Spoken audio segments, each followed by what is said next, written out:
Lewisboro Town Board meeting.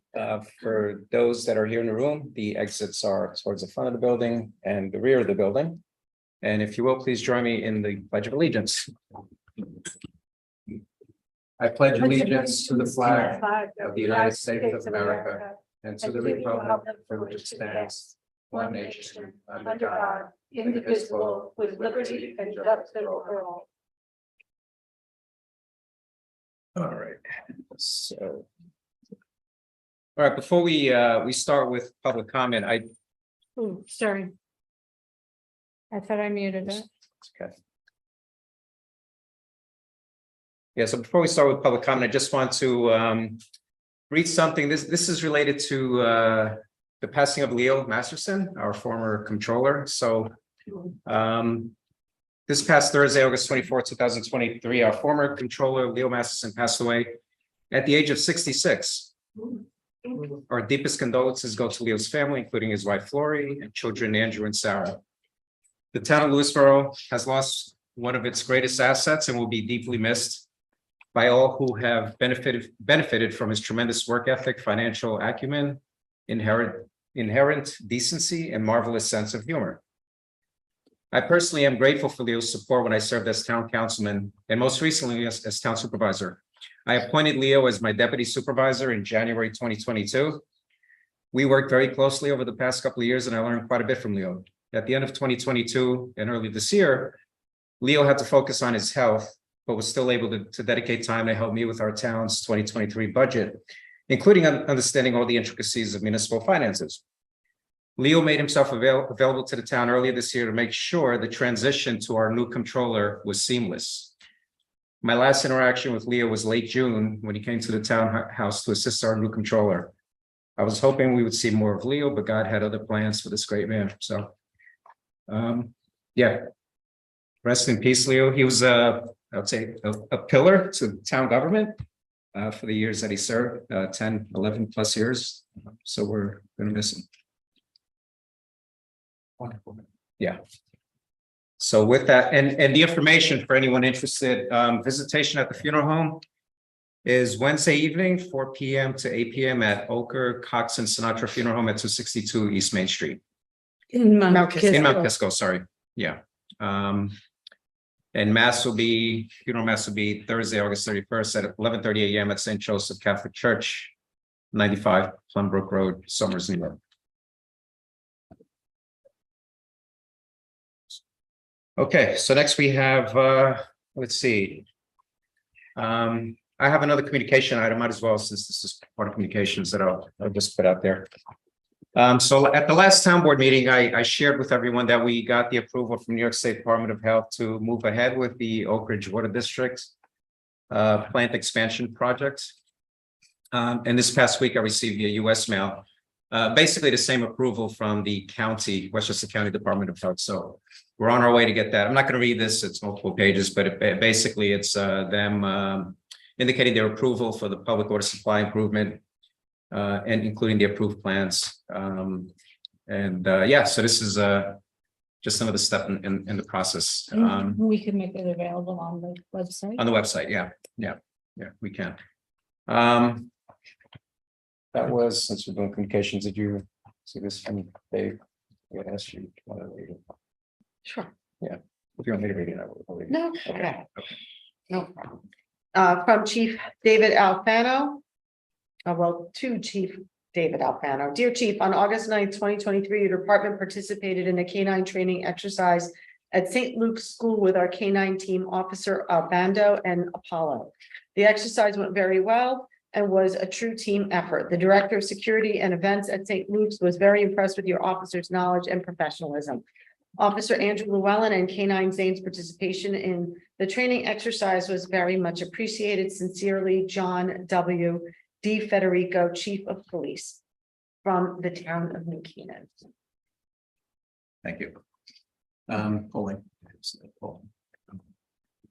Not the first time Zane has helped out outside of Lewisboro, I don't think. That's right. Nope. Yeah, he has. Yeah. Okay, so next, sticking with communications, the other item I have is, as you all know, we like to honor volunteers that have provided service to the town of Lewisboro. One of them is here tonight, Jerome Kerner. who has served many years on the town planning board. So I'm going to read to him a proclamation we put together, a resolution adopted by the town board of the town of Lewisboro at a meeting held on August 14, 2023. Whereas Jerome Kerner has served the town of Lewisboro community for years as a volunteer and has served the greater community as a leader of Saging International. And whereas Jerome Kerner left his imprint on Westchester County as an architect and graduate of the Pratt Institute and helped his clients fulfill their dreams, needs, and aspirations for living and working space. And whereas Jerome Kerner served on the Lewisboro Town Board, including as president of the board of directors, and whereas Jerome Kerner was appointed member of the Town of Lewisboro Housing Committee from January 2002 through December 2008, and further was the chair of that committee from 2006 through 2008. And whereas Jerome Kerner was a member of the Town of Lewisboro Architecture and Community Appearance Review Council, also known as ACAR, in 2009.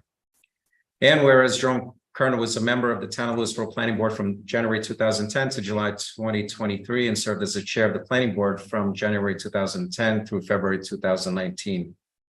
And whereas under his leadership, the Planning Board saw the completion of new housing in the Lewisboro community, including Falcon Ridge, Silver Mine, townhouses at Oak Ridge, and Lewisboro Commons. And whereas during his tenure, the Planning Board oversaw significant changes to important commercial enterprises, including the Lewisboro Library expansion, creation of Thistle Waif Learning Center, daycare center at Oak Ridge, conversion of Le Chateau to a banquet facility, storage facility in Vista, Golden's Bridge Center, and the site redesign of Mercedes-Benz. And whereas other important community facilities were approved while Jerome Kerner served as chair of the planning board, including dry hydrants for the town fire departments, Eagle Scout projects, and changes to the town parks.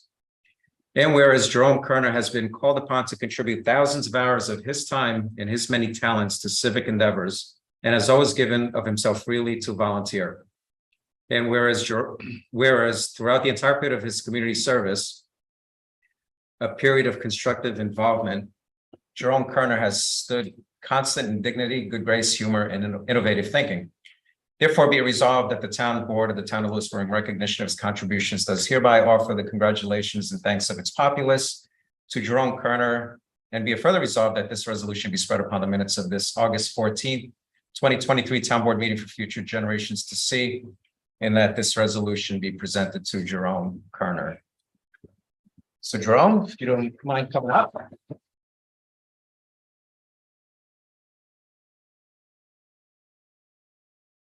That's you. Thank you. Congratulations. And thank you for many years of volunteerism. Thank you very much. Town of Lewisboro. Your work, your service. Thank you, sir. Thanks. Okay. And it's an auspicious evening because we meet. Why don't you go up to the mic so people on Zoom can hear you? Yeah. No worries. Just don't call me late for dinner. Just to say that I thank you very much, and it's an auspicious evening since we leave tomorrow for San Francisco. We're after 40 years being on Bowden Road in a wonderful house in a wonderful town, and we taking our leave to be near our daughter and her family. And I thank you all for the opportunity to have served here. Thank you. Thank you very much.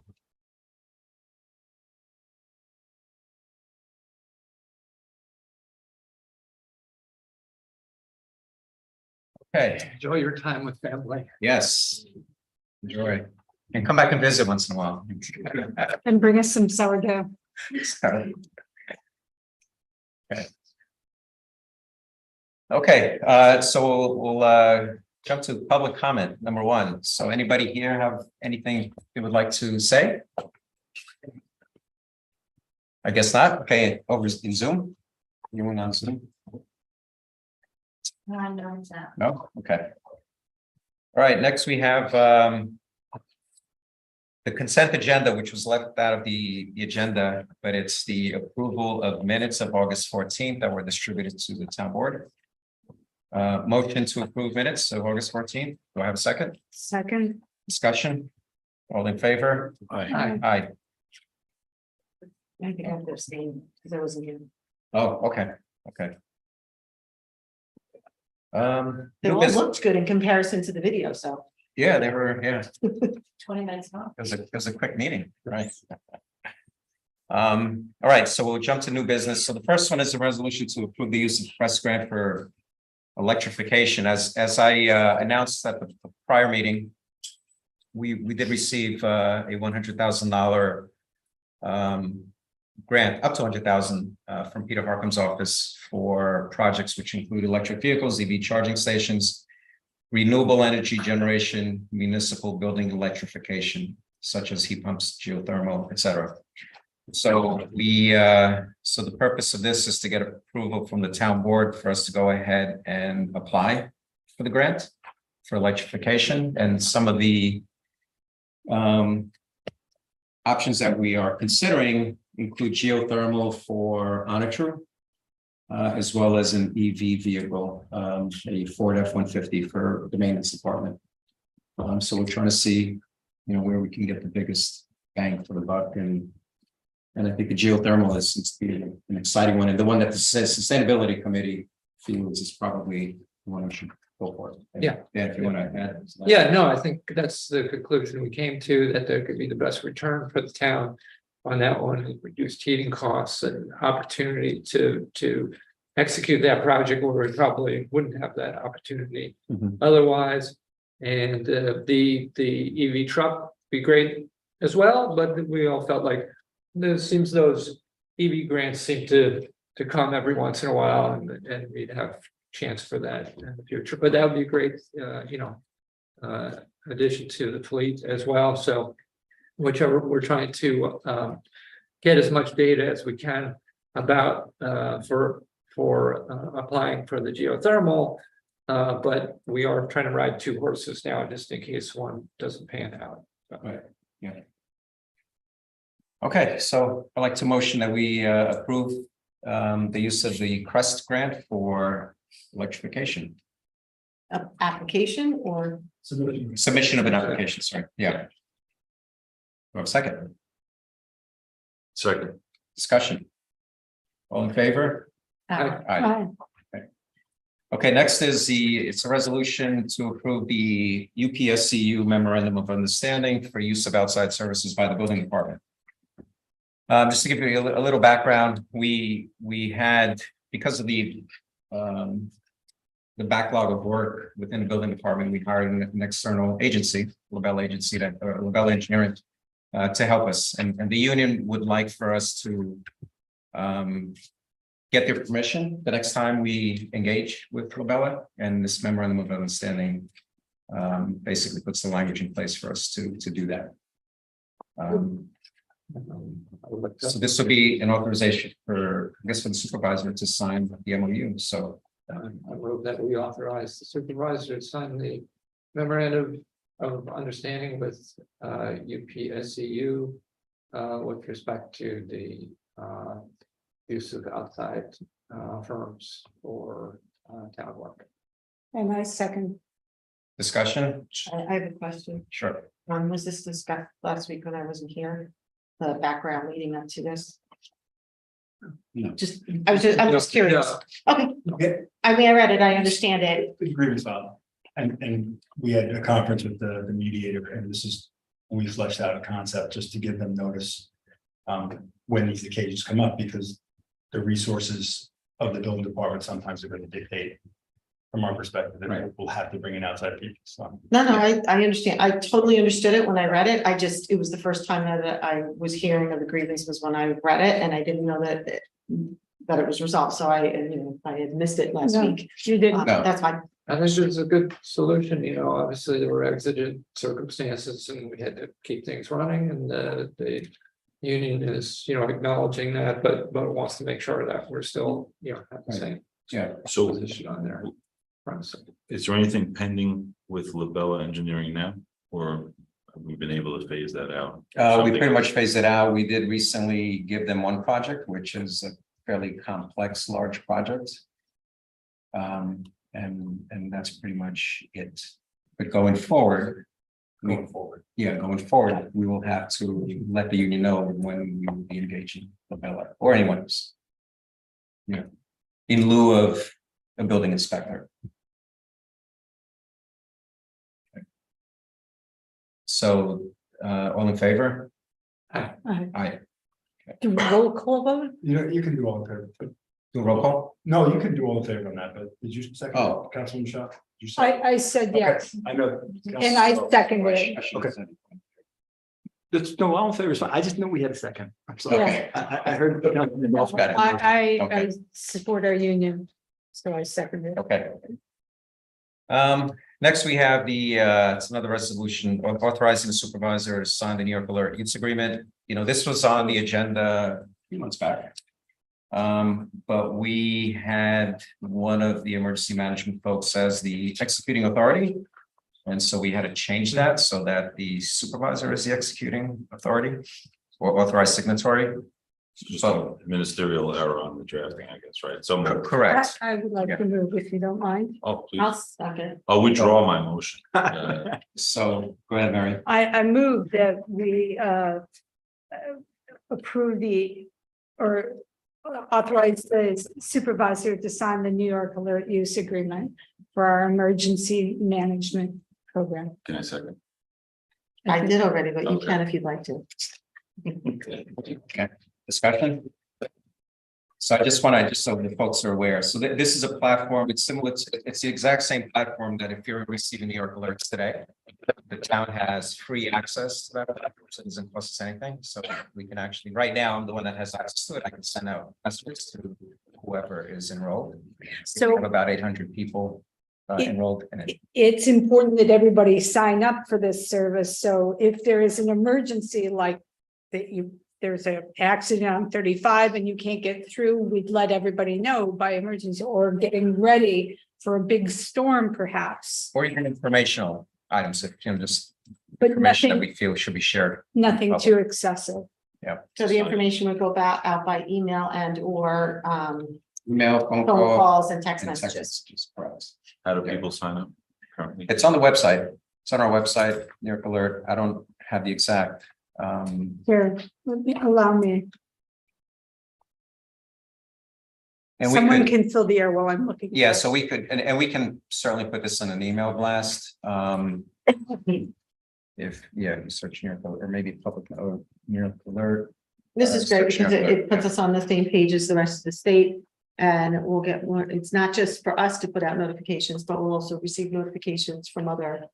You can select which Well, kind of that's what I alerts thought. you get. Yes. Because I get for Yeah. the entire county. It's, if you search on the town of Lewisboro, it will pull up New York alerts. So it's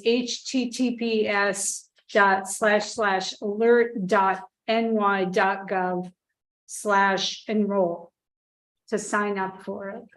And just to be clear, that this agreement has nothing to do with us having residents, giving residents the ability to receive messages. It's for us to generate messages. Okay, so all in favor? Yeah. Aye. I have a new item. This is from the Lewisboro Library. It was handed to me today, but we need to squeeze it in this evening. This is related to the library fair. So the Lewisboro, this is a letter from Cindy Rubino, the director of the Board of Trustees. She's the director of the library.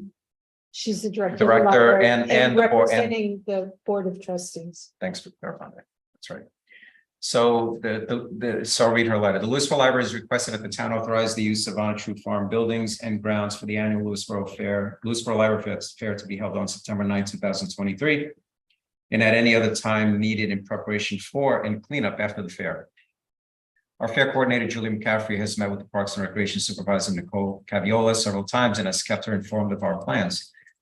The library fair will again include a beer tent, for which the library is applying for a New York State Liquor Authority temporary beer/wine/cider one-day permit for the day of the fair. The library also requests that Elmwood Road be declared one way on the day of the fair. So, and it's, we do every year. So I'd like to go ahead and motion that we permit the library to use the town facilities for their library fair. Do I have a second? Second, Discussion? The communication, we'll get that to Chief Alfano for the one-way stuff, so he has that, which I'm sure he knows already. Yeah, I'm sure he knows, but we'll make sure he's aware. Yep.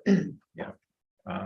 So remember, folks, that's September 9th, and the pre-sale starts on Thursday for residents. You can attend the pre-sale, and you can also get a VIP ticket, $75 for 2 advanced tickets for the sale and special parking, as well as 2 raffle tickets and other benefit, 2 beer tickets. So that's $75 for 2 partners to have extra access.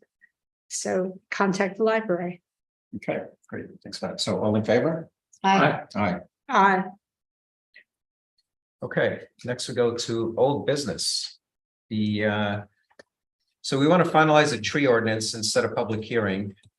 So I've forwarded the information to the board. When we last met on April 24th, we had agreed that any board member having any questions would reach out to John Wolf directly. So we're at a point now where I had some feedback, which I emailed everyone. The only change I'd like to see in the proposed language is that we should, currently the language proposed does not allow homeowners to cut down their own tree. So John is in agreement that we should allow homeowners to cut down their own trees. Only in the case where the homeowner will hire a tree removal company, will the homeowner be required to hire a Westchester County licensed tree removal company. And that's the only change I recommended. Say that part again. I read it, but. Yeah, so only in the case where the homeowner will hire a tree removal company. So if they're not doing it themselves and they're going to hire an outside firm, that firm needs to be licensed by the County of Westchester. Okay, so my only comments are as follows. I saw the language that was highlighted and read. I just thought that it was rather lengthy and not all of it was necessary. I think it could be shortened a bit. Because I don't really think the statute needs to include the website, which could possibly change in the future and then require an amendment. I think that it's pretty clear and could be shortened very simply to the concise language, similar to what you've already indicated. Well, that language is going to just remove, it's going to be incorporated into the recommended paragraph. Yeah, She's saying Right, that we should remove the. I know, yeah. And it says a property owner can check if a company is licensed by going to Westchester Gov to verify. We don't need all that. I think it's perfectly clear that if they're going to do, as you suggested, that they must hire a contractor that's licensed in Westchester County. I don't think we need 3 sentences explaining to our residents how to go about figuring that out. I think that part is unnecessary, but the part, if we want to include the fact that they need to be licensed in the County of Westchester, is just fine with your caveat added, but the rest of it I think is unnecessary. So none of these are substantive, still, Right. maybe we could move it forward to hearing and still be able to make edits subsequent, right? So we still have to have the public hearing. Right. So we can approve the hearing and Right. make it also acknowledge that you might have some suggested edits before it was posted. Right, I just thought since we're here discussing it, that I could bring up Yeah, some of like- the comments and That's then, good. if some of my comments and thereby feed additional comments from the public leading up to the public hearing, that would be fine. For the or public better. hearing, we have to have a draft of the proposed final language, correct me if I'm wrong. Correct. In advance, you need 5 Yes. days. So Right, we have the statute, we have the suggestions that were incorporated, that are suggested to be incorporated. So what Supervisor Gonsalves and I talked about today is putting the public hearing out far enough, maybe to the first meeting in October. So whatever comments the rest of the board members had, I could put in a draft this coming week, and then we'd have something that would resemble a final version. No, Do we need to review that final version yet at another board meeting? We don't have to, okay. Okay, we have the bones of it now. but- Yeah. And if you're going to make a substantive change after the public hearing, from whatever's noticed, you have to have a new public hearing anyway. Right. So, right, so I'm just putting my thoughts out there, just in case any of the residents feel that they want to write to us between now and the time that we come up with the final version. Something wrong with that. I did have a problem under the exceptions about an application including a listing of trees to be, if someone's doing construction, that they have to have pre-approval of. I think it's a little onerous that someone who's going to be making a structural alteration of a building or other structure, including construction and installation of site improvements, that they're going to have to list all the trees, get approval that they can take down the trees and be able to prove that the removal of the trees is essential to the construction. I think that's a little overreaching into purview of the homeowner who, they have a vision. And if that vision requires them taking down certain trees, I don't think that they need to be able to prove that they are essential to the construction. If it's their vision, I just think it's a little overreaching, and we probably should And look at John, that. yeah, so John, so what drove this is the fact that there was an incident where someone was doing a new project, a new home or addition, and they decided to clear cut. Yes, I know about that. Yeah. And but Clear cut property that's not even associated with where the work is going to take place. well, then in any event, whether that additional language is put in there or not, that would have been inappropriate. Right, and my understanding is that those trees can only come down upon application and approval of a building permit. And I thought, and correct me if I'm wrong, those trees came down even prior to such approval of a building permit. In anticipation of and in Yeah, submission and prior to Yeah. approval. I could be wrong, but yes, so it does already require the building inspector to go out there. And unnecessary trees, but essential to construction just seems a little strict, but I understand where they're going. I just think that we could clean up that language a little more. And when we looked at changing the special character overlay district in 220-31B, there was a lot of language, and this is just language wise that it's enough to at least reference in the special overlay district that a review is not required for tree removal in accordance with section 203-4, because it's already written, and it just refers back without adding another paragraph. That's it. I have just some hesitation as far as the tree and site restoration language. It's just the way it's drafted, it's terribly ambiguous, and convening authority, I guess, seems to be the building inspector. It's not set up as far as if anybody has an issue concerning it. There's also, it's violators of the tree ordinance shall be, so it's mandatory, be responsible for restoring unlawfully damaged areas. So who's making that determination is what's unlawfully damaged. And it should recreate the site condition that would have existed in the absence of the violation. It's terribly subjective here. There's also no timetable for any site restoration.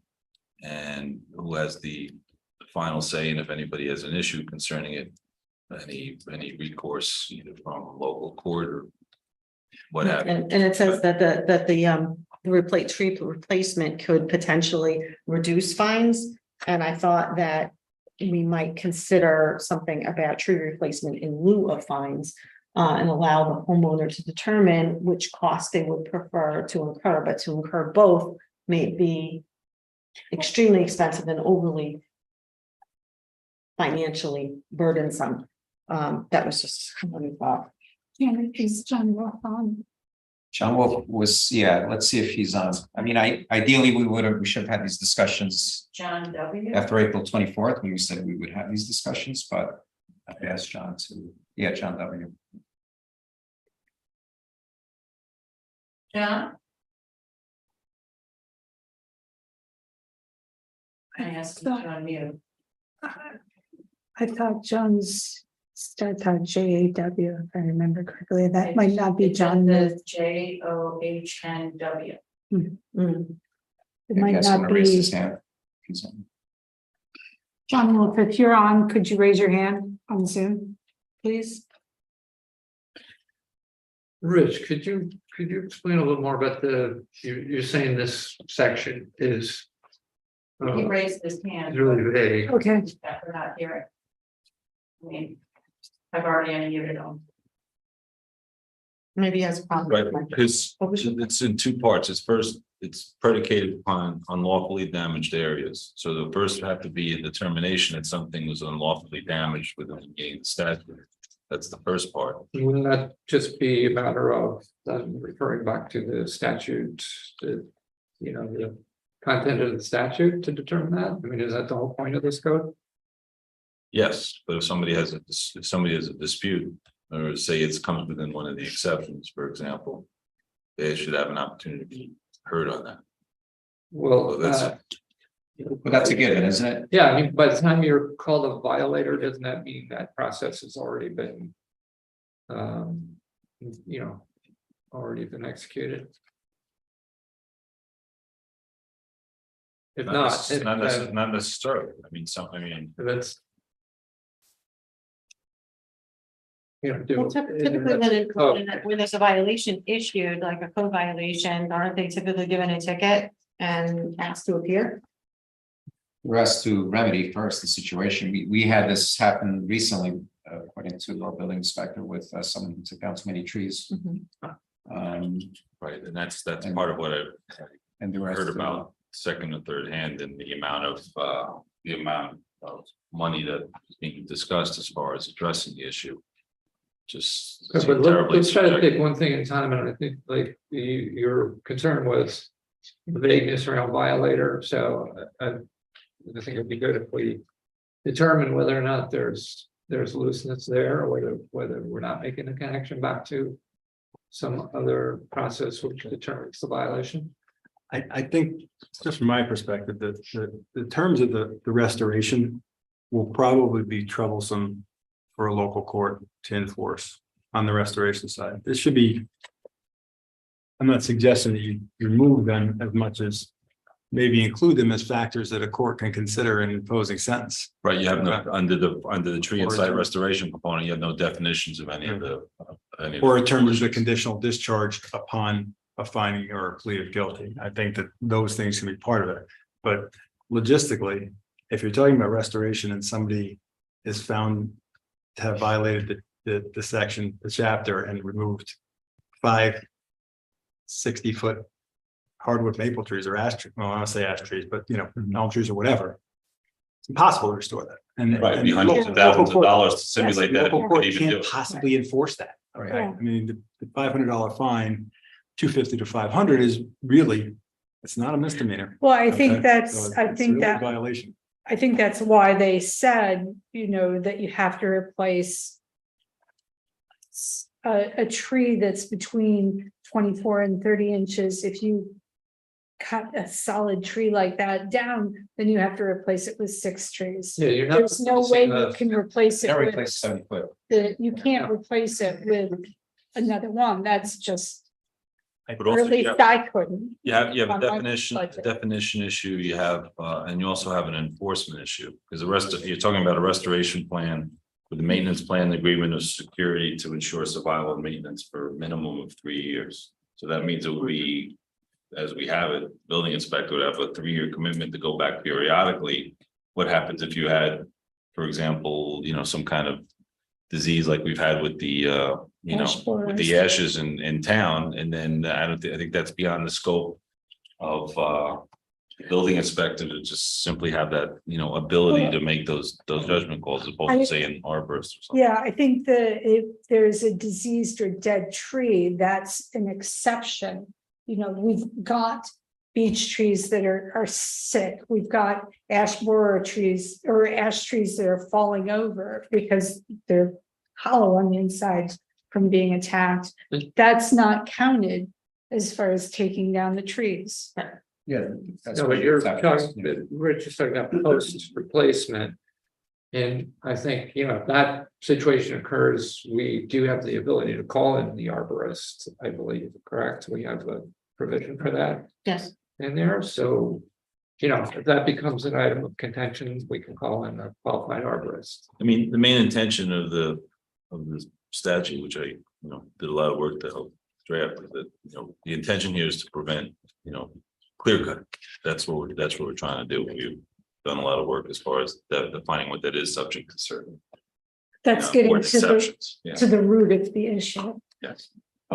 Determining what's essential to construction is really gonna be a problem, because obviously there's gonna be a difference of opinion between the homeowner who's doing the construction and perhaps the building inspector or whomever else it is that The comes in, licensed arborist. the licensed arborist, whoever comes in, as to what's essential to construction. And then when we get to the part about sentencing, I think, again, as our town attorney has indicated, allowing for replacement as part of a sentence and coming to a consensus or agreement on what that's going to involve, instead of a mandatory number of trees per whatever is, this may be too restrictive, and there needs to be a little more flexibility left up for sentencing if there's a dispute that ultimately ends up in front of our local court. Yeah, I mean, the closest to a template we have is that if there's, and I was on the planning board, so if you have a wetlands violation, you have a protocol set up with the planning board to entertain that, where informally it's an effort to, mitigate the issues and remediate things, so. But let me just clarify though, you're saying that we should have more flexibility and that's gonna help the courts, because it would seem to me that the courts would enjoy having a more, fixed standard to work against rather than making judgments. Yeah, that's a definite, that's what Greg was talking about. There's first ascertaining whether there's been a violation, and then the remediation component, both the cost and the time necessary to monitor. There's just too much subjectivity. So in this component of it. where's the subjectivity now? Because, I mean, I'm not asking that facetiously. I want to know so I can think about it. Shall be responsible for restoring. Okay. The restoration to the greatest extent practical should recreate the site condition that would have existed in the absence of the violation. So if you don't know, for example, what it looked like before, after you duplicate. So I hear you there, and I'm wondering, maybe the issues here, that statement of principle throws the more specific remedy below into a little bit of confusion. In other words, I think the remedy is supposed to be the way that the code is anticipating you're restoring the site. And in that case, supposed to be the best representation of that. So I'm sort of agreeing with you in the sense that if that's what that the restoration is supposed to be, then that first sentence could be edited to make that more clear. Even if Well, one thing I'm it's just doing- tacking on the end of that sentence, something to the effect of like in the schedule below attempts to achieve this or something. So it's clearly saying, okay, so therefore here's the schedule on how to do that. Otherwise, as you say, it just introduces this concept that, now I have to restore the site, but I also have to put these trees in, but it's not actually going to look like the site. So Yeah, there's a lot of subjectivity, and also it's a longer time to do it, as opposed to, for example, just having a schedule. As far as either, cost, in other words, X is results in Y or a you certain mean range. don't provide for tree replacement? No, but or tie it into maybe a certain amount, like we're just talking about. So if somebody, an old oak tree, for example, one tree, and that's the issue, you can't even replace it, so then what do you do? Based upon this. So between, You plant 5 trees. Yeah, but If it's where? Between, right, then you have to submit a plan. It's an There's arduous more to process it. You potentially. can that's plant all. 5 trees, but are you gonna have the homeowner donate 5 trees to the town for the town to decide whether they plant it? Are you gonna insist that the homeowner plant 5 trees on the property somewhere? And how do 5 trees on the property somewhere replace the 1 tree that was in whatever proximity to the house? I mean, the homeowner has a vision as to what they want their particular property to look like post-construction. And basically, we're taking someone from the outside and imposing what they think their property should look like post-construction upon the homeowner as well. So I think, so where are the 5 trees gonna go? I don't know. Who decides where they're gonna go? I don't know. The last sentence is proper tree replacement may reduce the fine imposed at the discretion of the convening authority. It's just up to the building inspector to determine, The fines are The gonna. fines gonna be- To the court only. huh? Fines only gonna be. Convenient, the wording is convening authority as opposed to, I think that you have a situation here where the draft has a maximum fine of $500 per tree. Per Each tree. tree is a separate incident. So when you talk about $500 per tree and then the proposed restoration, That's exorbitant to me. from a local proceeding, I think you have a problem. Okay, I think that these are factors that you may want to put a provision here for maybe a civil penalty. And then in considering a civil penalty, the building department may require all of this. But in the hands of the court, to me, it should be fines only. And they can also work a conditional discharge around restoration and then deal with the fines that way. But to have fines as a stated penalty and then restoration as a stated penalty for a non-criminal code violation, I think would probably be excessive together. I think I can probably work it somewhere else in the code where it's something that the building inspector or your arborist, as the case may be, can consider in whether or not bringing enforcement or declining enforcement. Okay. They can make recommendations, but a fine and a restoration seems For a local court. crazy and, you know, Tens of thousands. of dollars. replacement or fines, Yeah. a reduced fine and a future, like. Yeah. There's gotta be something, because it sounds like it's could be, Yeah. on some cases, incredibly financially burdensome on the homeowner. but akin to a prosecutor's recommendation to the court based upon what's been worked out and subject to court approval. Right. Yeah, go ahead. Anything that you would have from your building inspector weighing in on this and the logistics of trying to enforce it also might be a thought. When this came up in 2001, 2021. Just lost a couple decades there. It was different building, I wish, right? A different building inspector, and now Kevin's been here for, 6 months or whatever the case may be, and typically in anything that has an enforcement component in it, you want to run by him anyway. Mhm. To the extent that he hasn't seen it and get his thoughts about what, logistically and what practically would and would not be, possible to enforce. from And we a all- Source perspective. I think it's also important to consider the fact that we've had some issues with having a building inspector, and maybe we should take a step back and consider whether that's the right, Issues with having the Personally, building inspector Just- engage on this? yeah, I don't know if Engage. that's the right, is that the right enforcement authority, I guess. Well, right That's now, how he they is talk. engaged and he is enforcing this. It's the Yeah. first time that we actually had a building inspector that's enforcing. Right. Does the building What I- inspector, I don't, I'm trying to remember where we're at. Does the building inspector have, for example, discretion if he wants to pull in the arborist to get some input? As far as here's the issue, could you come out and take a look at it? The best way to remediate it. For the arborist, the issue is to determine whether or not a tree should come down. But Right, it that's the also arb- could- but if someone took down like 10 trees, yeah, the arborist is, No, but I'm also talking about the back end. I'm also talking about the restoration aspect of it. yeah. And who pays for arbors? Yeah. So it sounds like we're not gonna solve this tonight. No, just. So what I'd like for us to do is not wait another 4 months and get back to John Wolf with feedback. His hand is up, his microphone is on, but Yeah. we're not hearing. Can you hear me now? Oh, Yes, Hey, John. Yeah, I'd like to address all the items and I'll do it quickly, okay? Go for it. So in the first one, the removal of how to find out if your guy is licensed. All right. I put that in because it's not really very simple to do that. So I'm fine. If you want to take it out, that's one thing, but it's not trivial in that Westchester County website to find out if your guy is licensed. So that's why that's went in, again, everything here is at the board's discretion.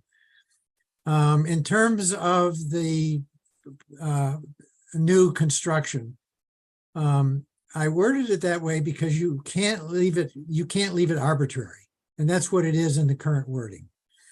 I've actually worked with Kevin on this one, and we actually had a case that came forward that pretty much adhered to what I wrote in that section. So it may sound onerous, but it's pretty much modeled on what the wetland law says. So from that point of view, I think it's actually the right approach. It gives you at least some structure of what they can cut down and what they can't in the spirit of why we passed this law in the first place.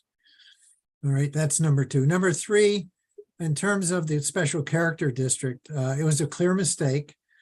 But when Rose and I worked through this, it turns out in the special characteristic code, a homeowner can't cut down trees that might fall on his house.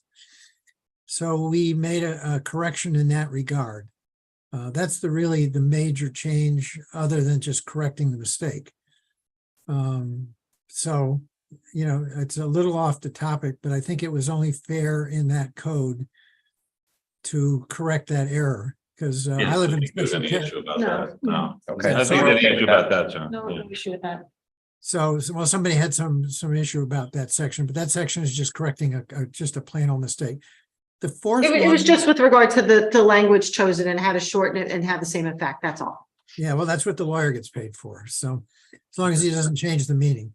The fourth one I put in there to give you a choice. You know, we could just remove that one. I took the language out of the Poughkeepsie law, actually. And I agree that you shouldn't be asked, you should not have to pay both the fine and replace the trees. But again, in the spirit of what we're trying to do with the tree ordinance, it would be good to give the homeowner an option to replace the trees in some manner. And we gave a table of how to do that. And I agree, he shouldn't be doing that and the fine. And if he's looking at a $500 fine for a tree, he might be interested in replacing the tree. So those are my comments. John, in Poughkeepsie, does the building inspector oversee application of the law? Or I didn't go that far. You know, I went and checked around our area. In all the towns that I checked, the building inspector is the one. In North Salem, the building inspector is also the wetland inspector. And in Bedford, they have an enforcement officer, so it's a whole different thing. It's a bigger town. But again, I wanted to tee up an option, and you guys can choose to, you know, the first three I think are necessary. The fourth one is something the board should take a look at and decide whether they want to go that way or not. It's not something considered in the original ordinance. All right, so are we all in agreement that the fourth one, the tree and site restoration, is the one that needs to be with that again Adjusted. and adjusted? Yeah, so that- I mean, I'll stick with relative- my other comments. Yeah, I mean, relative to we were talking about you can't do that with the fine, so Right. language should be Included either to or. provide Well, you it can- as, You can also two-step this because the first three components are pretty much squared away, so we could just have the public hearing on 1 through 3, and then we, you know, to do a two-step and just go back to the tree and site restoration. So we're not waiting, we'll just make those changes that are clear. But then you're changing the code twice. why don't we just tighten up the language on the fourth part Yeah, to make it clear that the tree replacement schedule is an alternative to the fines, and add a line. And it's at the homeowner's choice in that case, like the homeowner may opt to place the trees in lieu of fines. I mean, it's kind of an unusual situation to ask them to give them a menu to choose from, but. Greg, you're grimacing, so you have. I don't know. Yeah, I think that's You a difficult, leaving in the homeowners or the defendant's hands there. It's probably, Yeah. it's probably not workable. I So if we still feel that tree replacement is a good thing to do where it's, you know, not onerous or think, problematic, then how do we? I think what you can do is have fines. And in the civil penalties section in lieu of fines, the civil penalties can be calculated a certain way, or if there's replacement, then the civil penalties can be reduced. Okay. The civil penalties can be decided by somebody other than the court. Isn't that what it says now? No, that's not a civil penalty that I see. No. It's just in the section where the court had jurisdiction, but the civil penalties can be enforced otherwise. You guys could be the I arbitrator. think you could scale the civil penalties in accordance with what the size of the trees and the projected remediation cost to give more an incentive to. Right. I think that's probably how I would try and present that to you, and then you guys can try and craft it how you Civil like it. penalties are those assessed by the building inspector. Or by the town board. Or by By the some town other board. designated official. But, and in that case, we are offering tree replacement as an alternative, or it's But that's what I would suggest you do, instead of as a punishment in the court sense of the fine for a conviction. So I of was an just offense. mixing up terminology with the, okay, so. But there's no issue with imposing civil penalties without there being a lack of due process. Well, the civil penalties, they're in agreement. One way or the other, it's going to be in agreement. They're going to either pay the civil penalty. And again, you can designate the appropriate authority. I would I suggest. mean, right now, civil penalties it's the court. We don't- Those are fines. No. Civil penalties are something that are imposed for some other transgression by some other convening authority. I would suggest that it be you have the final say over civil penalties. Okay, you could take the recommendations of your building inspector or your arborist, as the case may be, but this board probably. And if the numbers would be real, I think that you would be best suited, but I think that any replacement would be done in the context of in lieu of enforcement of a civil penalty. And you can actually have both things going at once, and the court can consider imposing fines based on whatever civil penalty or restoration was done. Okay, and that's most commonly how you'll see it. Written, it's fines and surcharges, fine one, and civil penalties the second, in lieu of or in addition to, depending on the So circumstances. maybe there's some legislative borrowing to be done in draftmanship from North Salem or whatever. Inspiration. Yeah. Inspiration. Advocates, yeah. So John, do you want to maybe discuss that with Kevin Kelly and or get some feedback from North Salem or Bedford?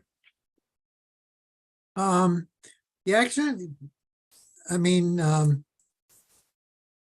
sure, I think that, in wetland, the planning board imposes the penalties. So, we don't have a planning board for this one. But so it kind of falls to you guys, the only other board that could do it. But in other words, we're getting this referred to us from the building inspector. That would be Right. the Yes. With process his there. assessment of the situation. Yeah, that's the way that works with the planning board. The wetland inspector goes out, he writes a report, he makes recommendations. The planning board considers them and generally follows what they do. I think in this case, it would be fall on Kevin to do the same thing. My experience with him, we had one incident where there was a large property where they're building a big house, and they submitted a plan to him that specified the exact, the trees and everything. I'm on a different topic, but anyway, he would make the recommendation, and he would probably meet with the homeowner and work something out, and then present it to the board to approve it. If work something out in terms of like a replacement scenario. in that Yeah, case. he could give him, depending on how you reworded this law. If they didn't want to replace anything, then he would recommend a fine. If they wanted to do the replacement and it was an adequate plan, he might say, let's not fine them, and this is fine. And that's what they do in the wetland, they don't always fine the violators depending on how they approach the mitigation. I think this should be the same general principle. John, you're comfortable from a jurisdiction standpoint, remaining with the building inspector? You're okay with that? As long as it's this building inspector. Look, the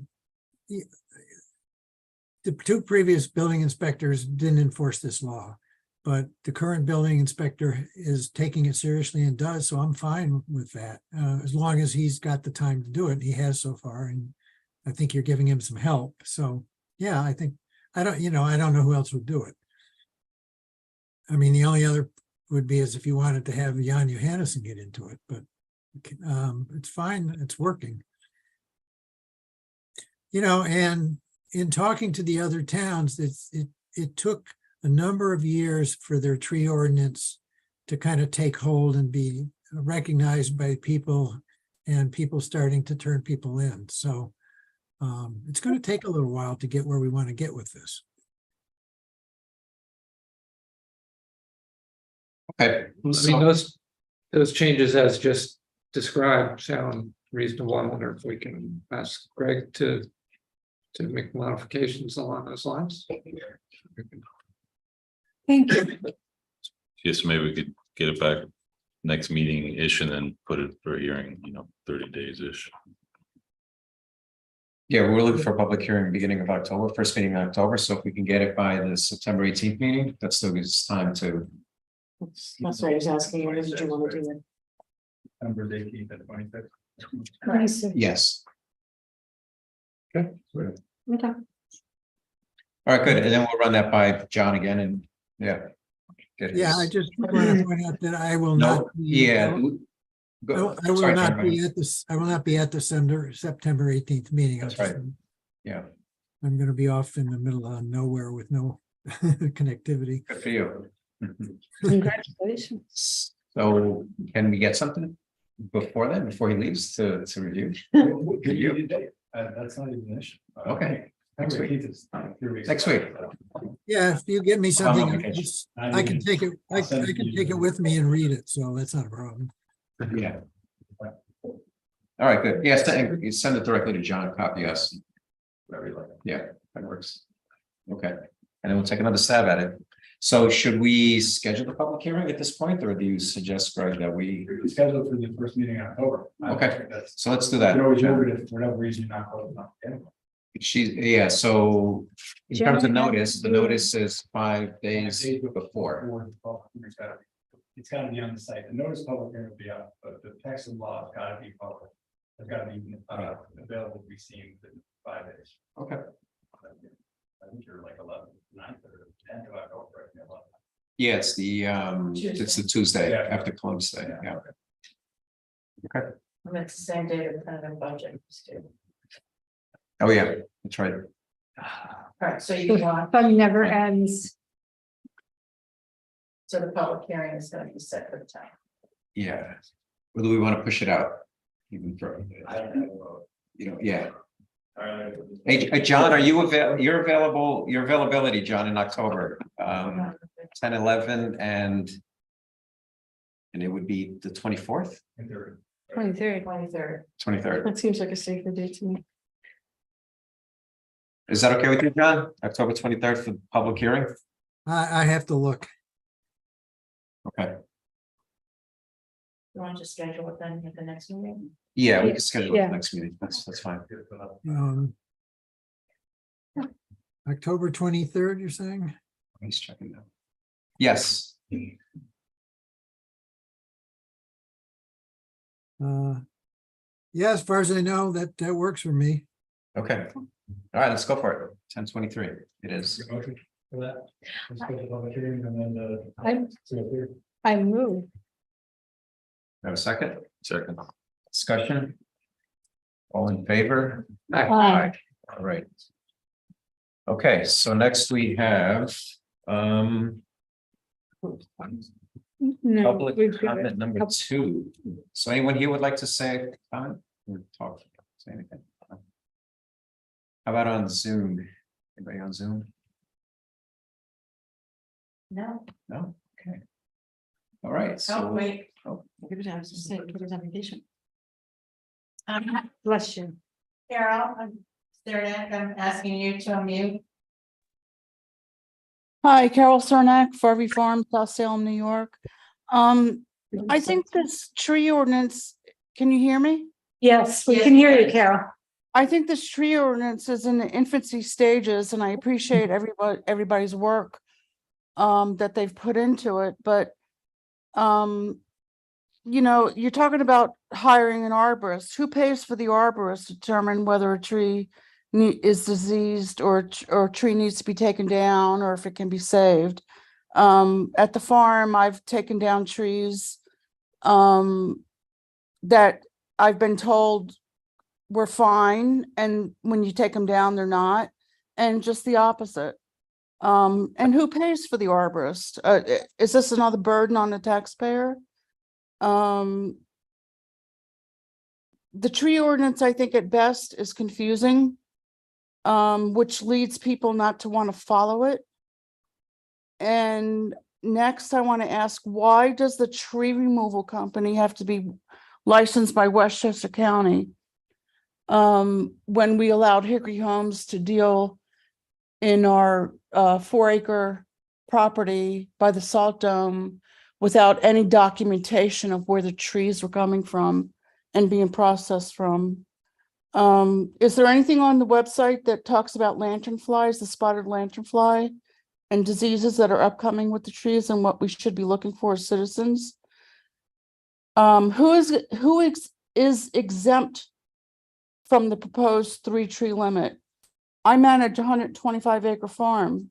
You know, do you expect me to get a permit for every 3 trees I take down? What about forestry management with the DEC and the DEP?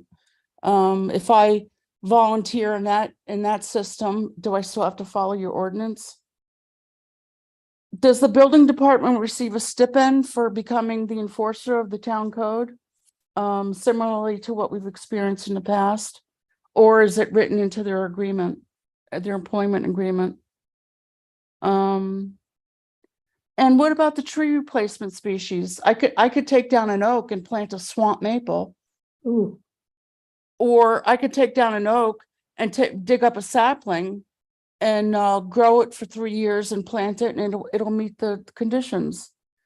And finally, if somebody could please listen to me, we cannot hear Greg on the Zoom meetings. So please, somebody fix his audio. Thank you.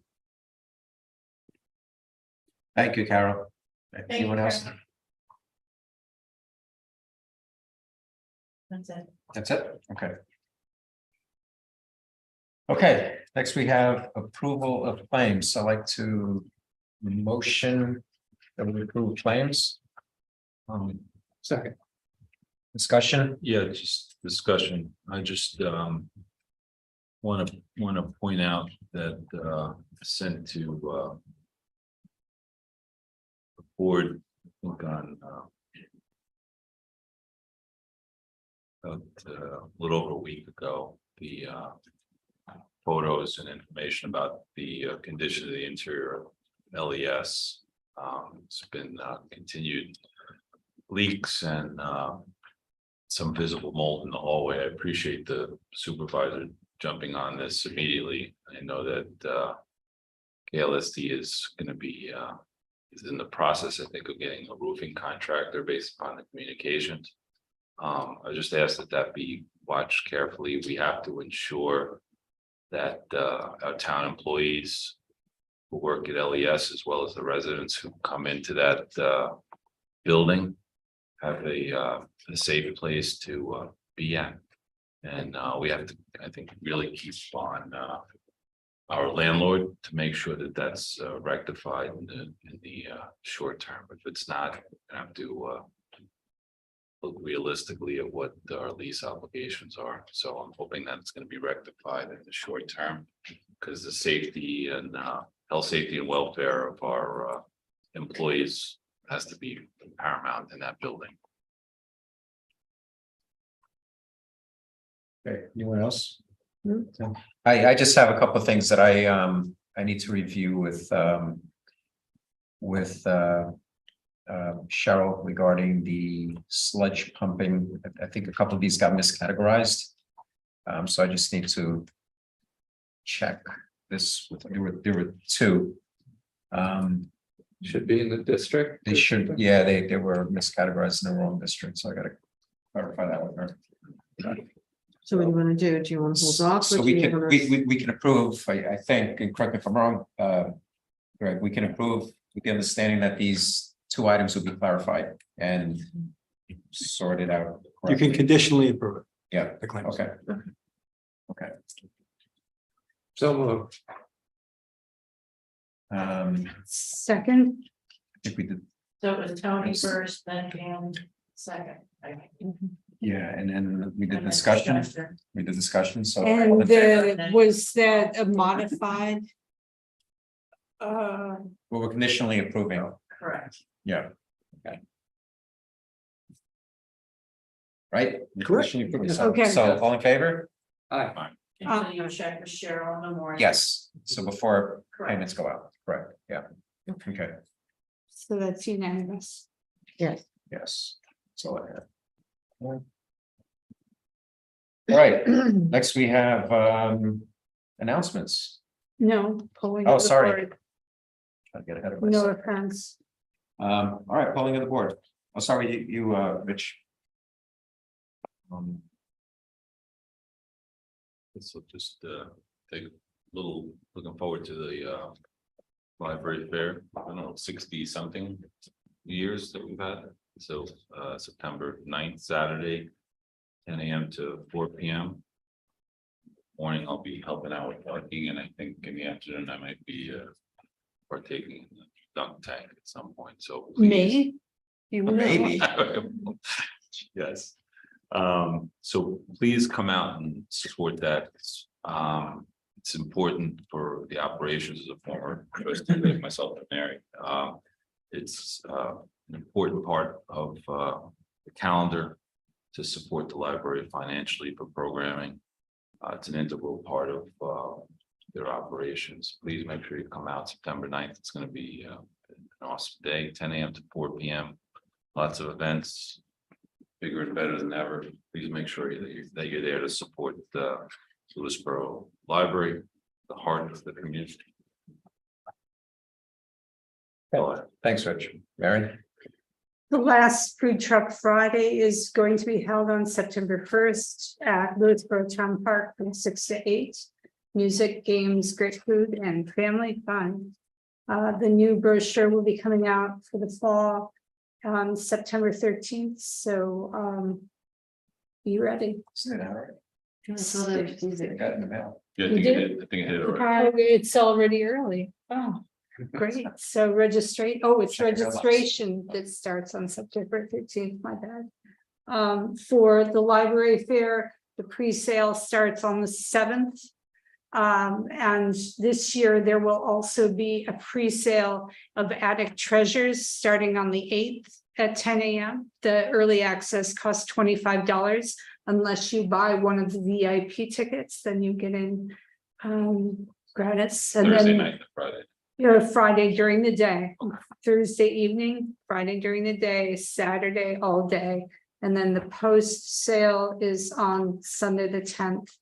I also want to read a letter from Sally Corbett, who is the interim chair of the Thrive Steering Committee. She wrote to the Thrive Committee, which is the drug abuse, formerly known as the Drug Abuse Prevention Committee of Bedford, Lewisboro, and Pound Ridge. Congratulations on the successful Narcan training for young adults on Sunday. It was on the 20th.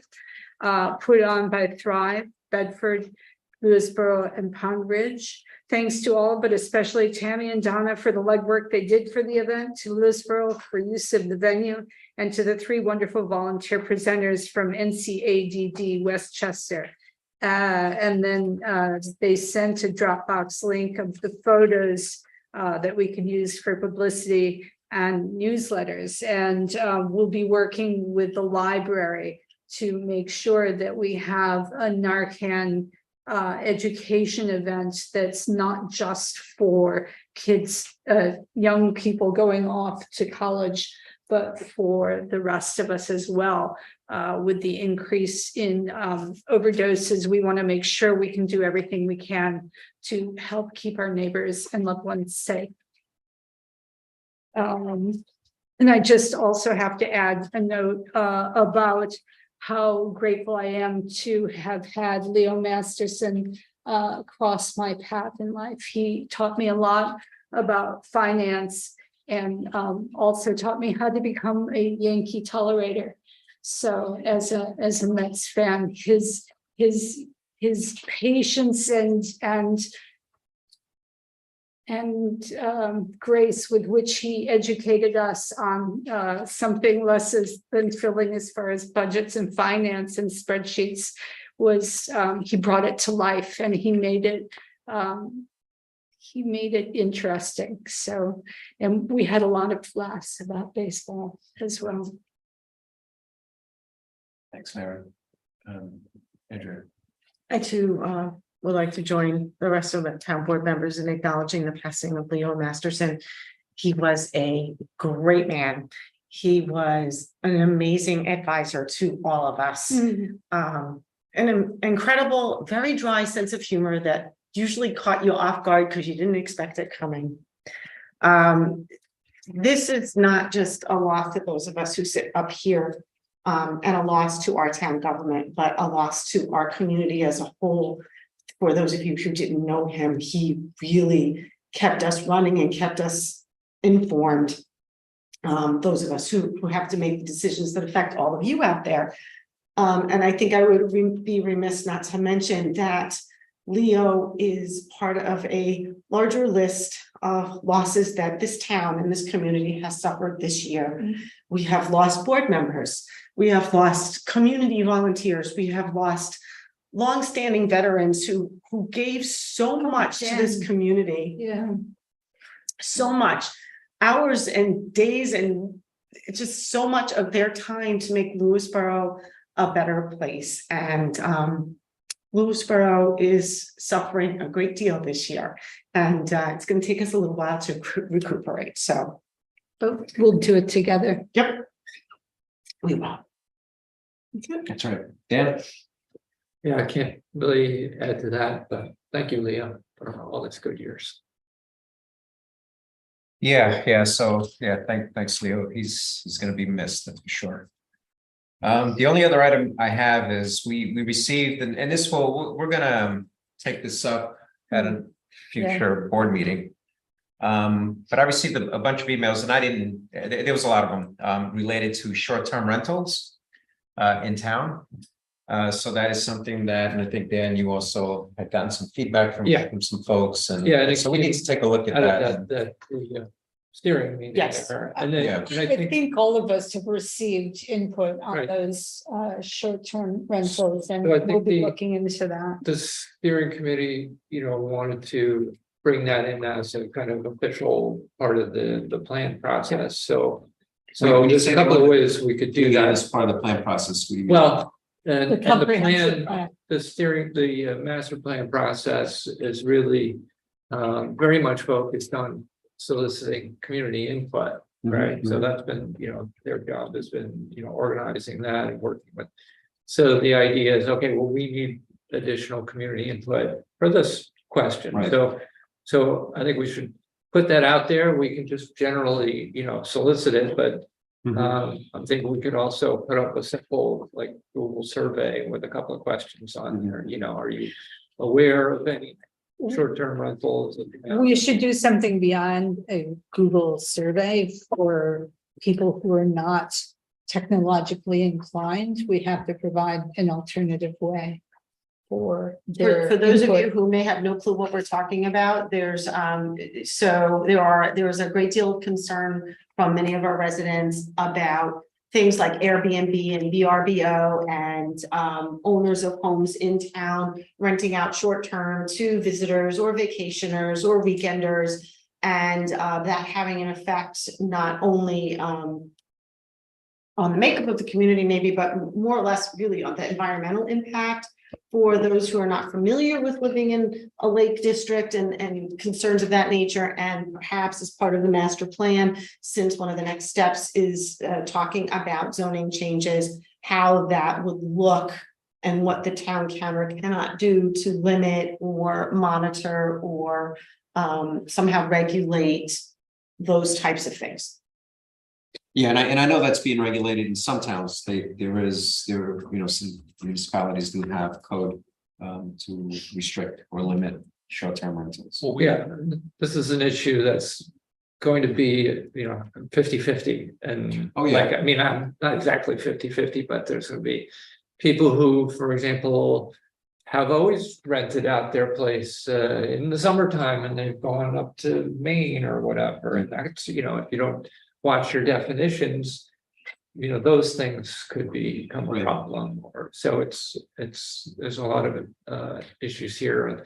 But Mary, do you have any thoughts then, if beyond a survey, you know, a digital survey, what other medium to solicit? I, off the top of my head, I can't pull mean- anything out, but I think sometimes paper or having a Good. meeting in person might be something that, as long as it's Town hall meeting. right, that's well ventilated, since the new variant of COVID is picking up and becoming more shared by the community. So I know at my day job, masking is now required Oh, boy. in Okay. patient areas. So slipping in that public health heads up. And I also did send information to Jen about bear education to be put on the website, and we can add lantern flies as well, because they're heading our way. But I think a town hall meeting would be a great idea in talking about this, or maybe something at the library or Or Another even our place. Lakes community, when they have one of their meetings, I know that this is of great concern to our Lakes communities as well. we could travel. And That's people perfectly could can funnel, travel.